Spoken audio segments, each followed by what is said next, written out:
Kamusta na mga kaibigan? Ako si Teacher Lexter and welcome back to my channel.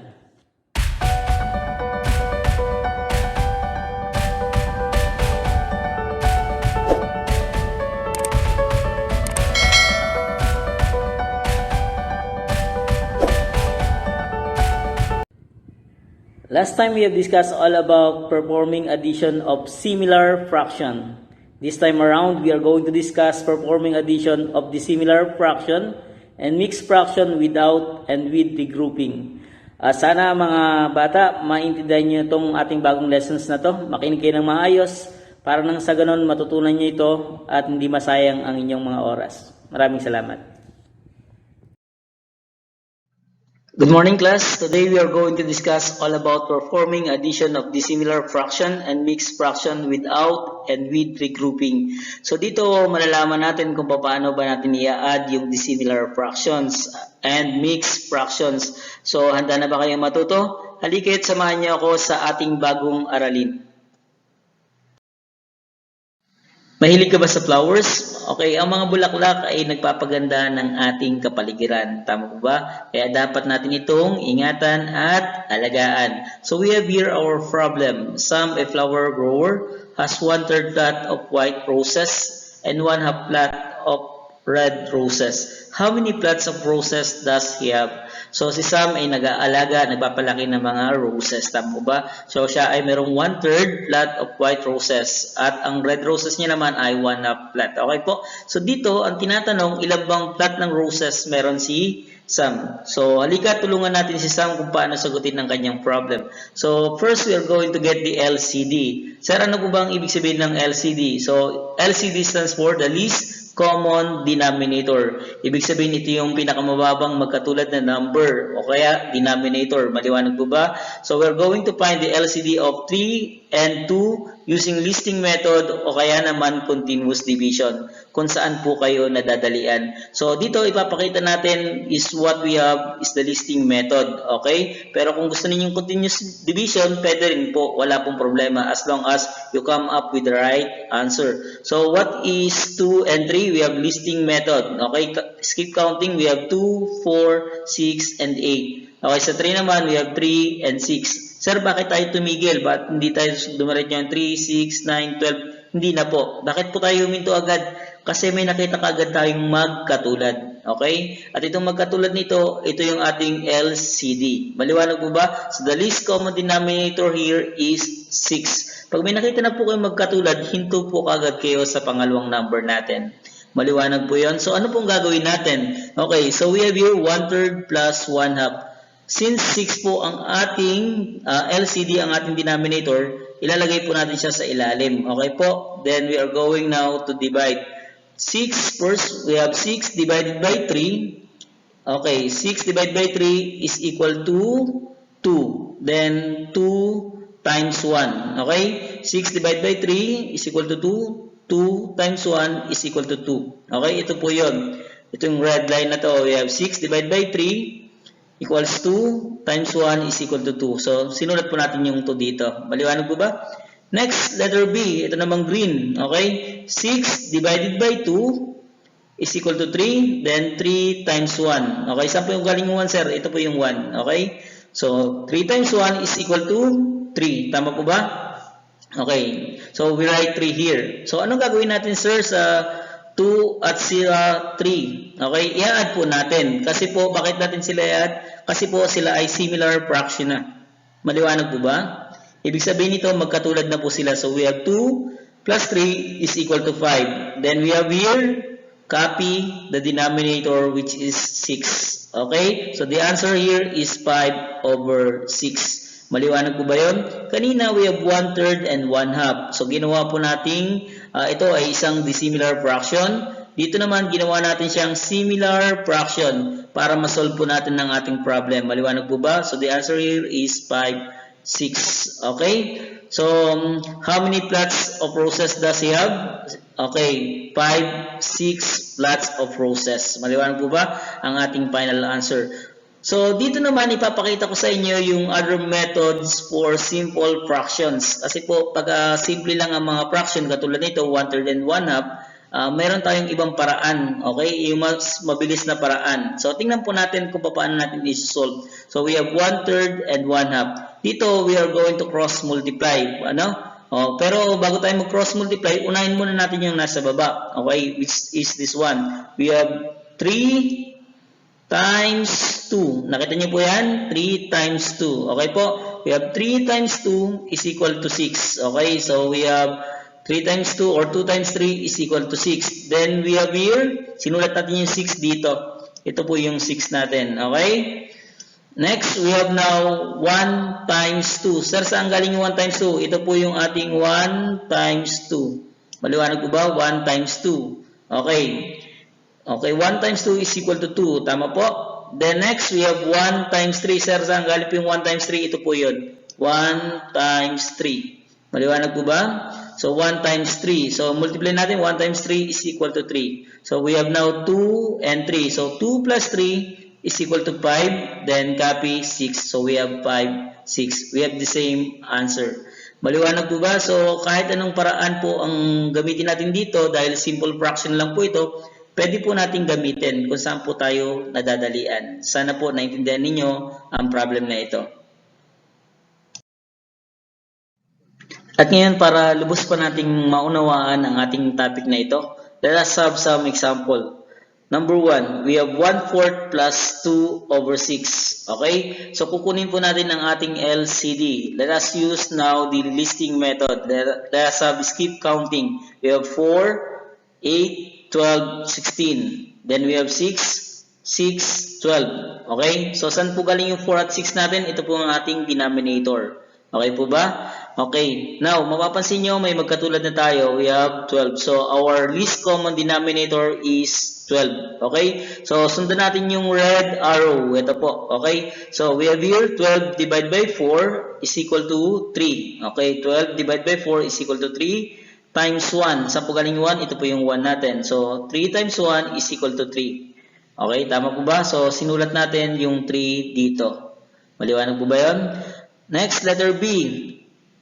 Okay, here we have 12 divided by 6. 12 divided by 6 is equal to 2. Tama ba? So, 12 divided by 6 is equal to 2 times 2. Kasi po ito yung nasa taas niya. So, 2 times 2 is equal to 4. So, sinulat din natin yung 4 dito sa taas. Okay, ngayon parehas na silang ng fraction. We have similar fraction here. We have 3 over 12 plus 4 over 12. So, pwede na tayong mag-add ng numerator. So, we add 3 plus 4 is equal to 7. Then, copy 12. So, our answer here is 7 over 12.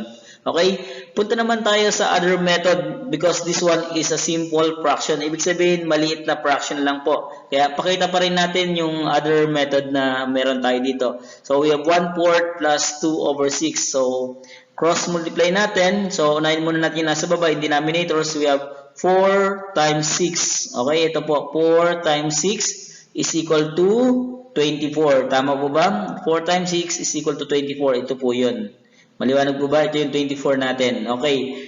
Next, we have 1 times 6. Ito po yung 1 times 6 natin. 1 times 6 is equal to 6. So, kinopy na natin yung 6 dito. Maliwanag po ba? 1 times 6 is equal to 6. Letter C, yun namang kabila, 2 and 4. 2 times 4 is equal to 8. So, kinapit din natin yung 8 dito. Maliwanag po? So, we have 6 plus 8 now is equal to 14. Then, copy 24. 14 over 24. So, yung 14 at 24 ay pwede pang i-divide. Okay? Divide natin siya sa 2. So, 14 divided by 2 is equal to 7.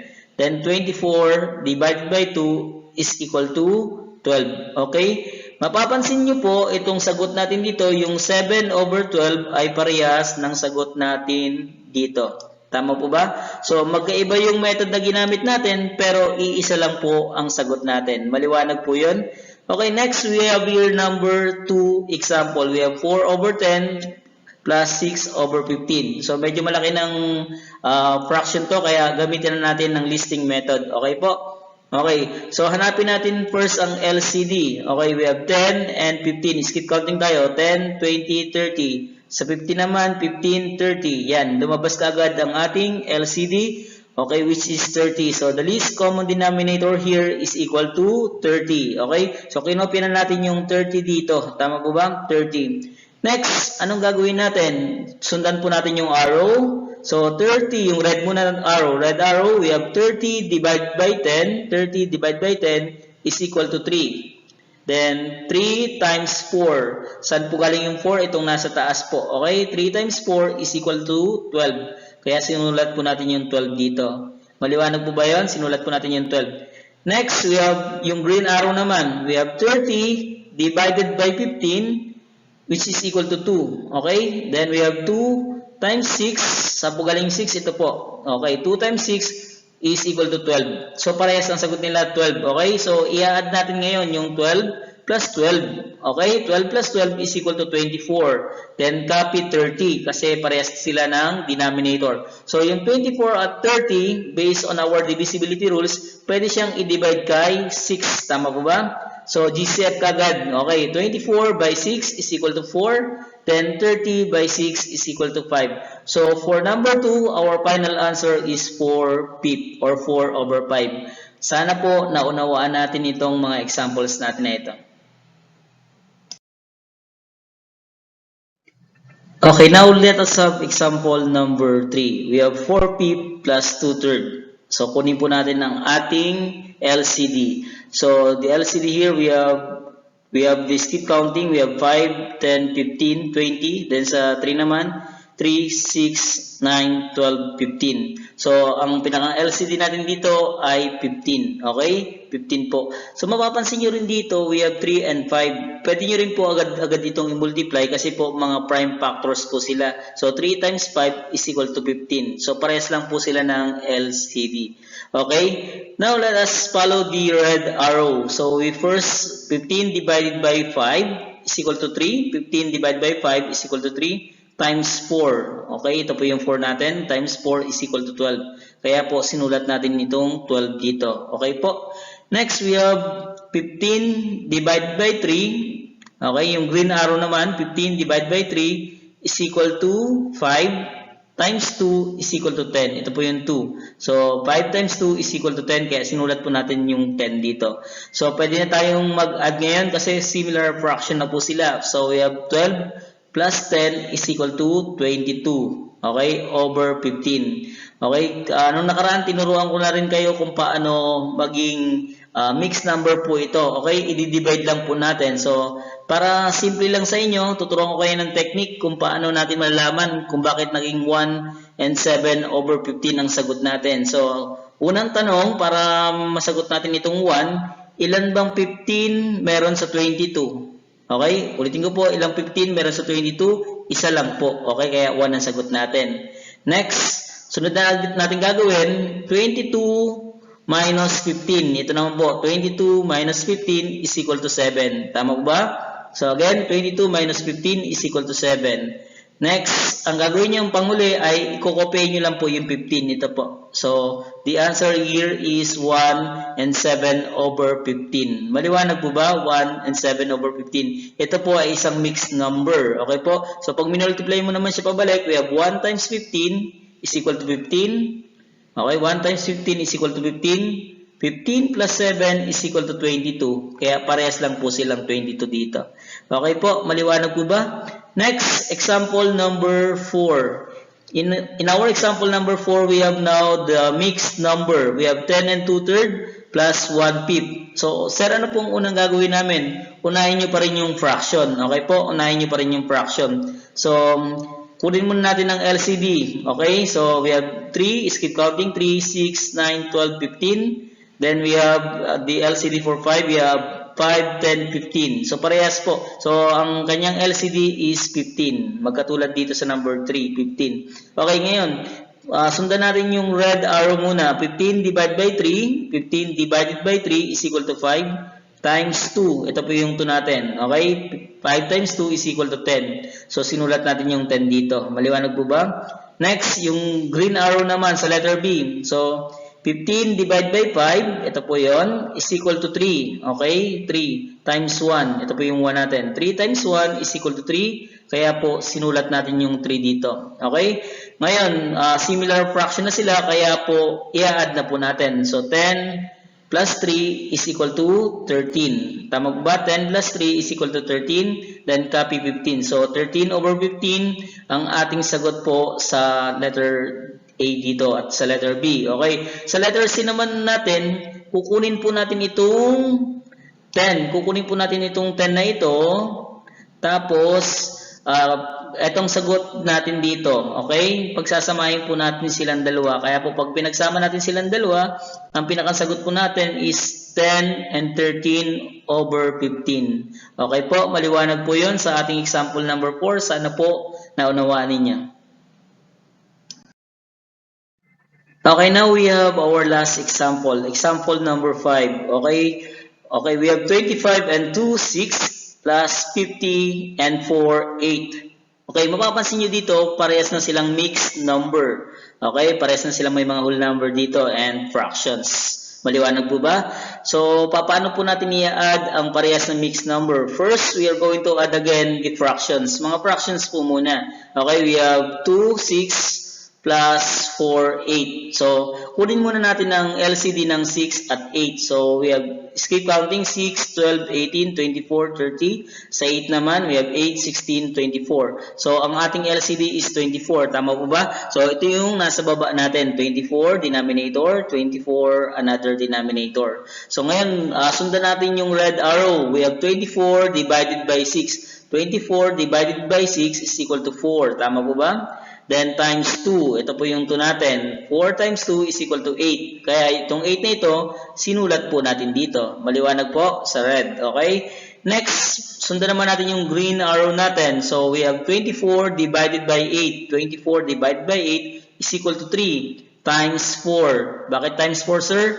Kasi ito po yung nasa taas niya, times 4. So 3 times 4 is equal to 12. Kaya po sinulat natin yung 12 dito. Okay, maliwanag po ba? So, mapapansin nyo ngayon, magkatulad na sila. They are similar fractions. Okay? So, pwede natin i-add na ngayon. 8 plus 12 is equal to 20. Then, copy the denominator, which is 24.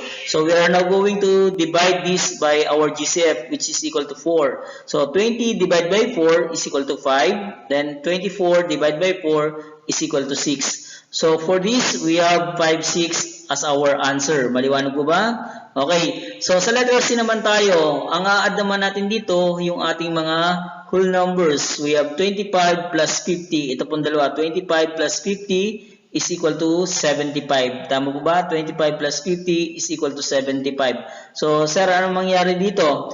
Yung 75 natin, ito pong 75 na to, okay?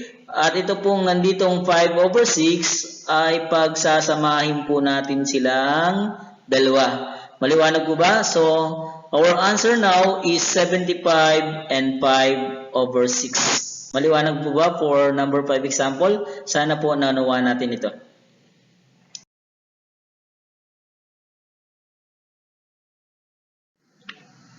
Okay, now we have here our smart ideas. To add dissimilar fractions, change dissimilar fractions to similar fractions first. And proceed as in the addition of similar fraction. Okay, so ibig sabihin po nito, pag mag-a-add ka ng dissimilar fraction, kailangan mo munang baguhin o gawin yung dissimilar fraction, kailangan mong gawin siyang similar fractions. Maliwanag po ba? So, paano natin gagawin yon? Kukunin muna natin ang LCD. Okay, so kukunin po natin ang LCD. Then, we are going to add. Okay, pagkatapos po nun, i-add na po natin. So, sana po maliwanag ang ating smart ideas.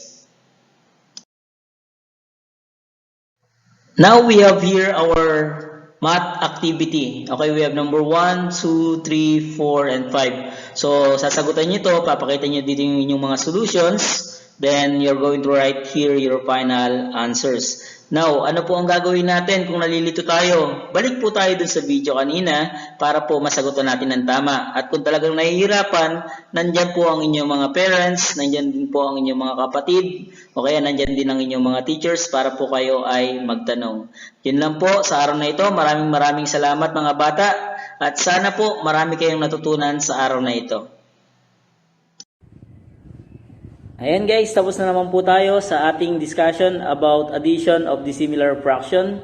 So susunod dito yung subtraction of similar and dissimilar fraction. So antabayanan nyo yung ating mga susunod na topic. Maraming salamat sa inyong pakikinig at huwag kalimutang i-like, i-share at mag-subscribe sa channel ko. Maraming salamat sa inyo. Shoutout sa aking principal, kay Ma'am Maria Hernanda Raon Santos, at sa lahat po ng principal ng Division of San Juan. Maraming salamat po sa inyong paglilingkod para sa edukasyon.